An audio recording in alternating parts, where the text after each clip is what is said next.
Jonathan गोफोर्थ की आत्म जागृति। चैप्टर 6। शानसी में आत्म जागृति। चीन का शानसी प्रांत चीन का धर्म के कारण बलिदान का प्रांत कहलाता है। 1900 में बॉक्सर रिबेलियन के समय इस प्रांत के मसीहियों को बहुत ही सताया गया था। सैकड़ों मसीही मारे गए। सबसे पहले 100 मसीही इस प्रांत में मारे गए। एक चीनी पुरुष ने गवर्नर अहाते में इन मिशनरियों को मारे जाते देखा। उसने लिखा है कि मरते समय भी हर एक के चेहरे में शांति की मुस्कुराहट थी। मैंने एक स्त्री को अपने छोटे से बेटे से यह कहते सुना जो उसका हाथ पकड़े था।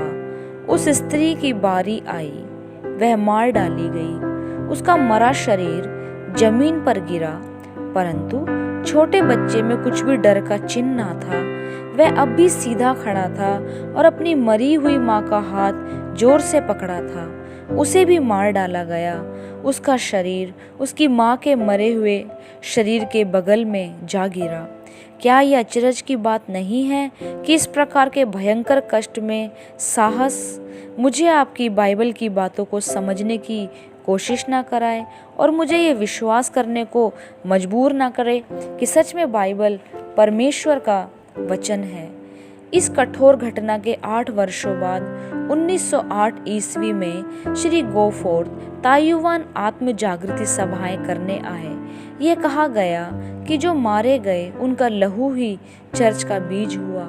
इस घटना के बाद परमेश्वर की आत्मा के बड़े बड़े काम इस बात की सच्चाई के सबूत है। इस समय तक मसीही धर्म में बहुत सी कमजोरियां आ गई थी। मसीहियों के खराब चाल चलन के कारण बदनामी भी फैल गई थी। मसीहियों के बदनाम चाल चलन और गैर मसीहियों के समान जीवन बिताने के तरीके ने परमेश्वर के नाम को कलंकित कर दिया। बहुत पुरुष अपनी पत्नियों को मारते थे। बच्चों को अपने माता पिता का आदर करना नहीं सिखाते थे। सभाओं के समय सब पाप और बुरे काम परमेश्वर की खोजने वाली आग पवित्र आत्मा के द्वारा खोजे जाकर अंगीकार किए गए और दूर किए गए। पूरे नगर में यह खबर फैल गई कि दुष्ट मसीहियों को एक बहुत ही बड़ी शक्ति अच्छे मसीहियों में बदल रही है। अविश्वासी कहने लगे कि पुराना यीशु बहुत बूढ़ा और कमजोर हो गया है। उसके बदले में नया यीशु लोगों को नियंत्रण में रखने के लिए आया है। इस प्रकार गैर मसीहियों ने जाना कि केवल जीविता परमेश्वर ही लोगों को पाप से छुड़ाने के लिए आया है।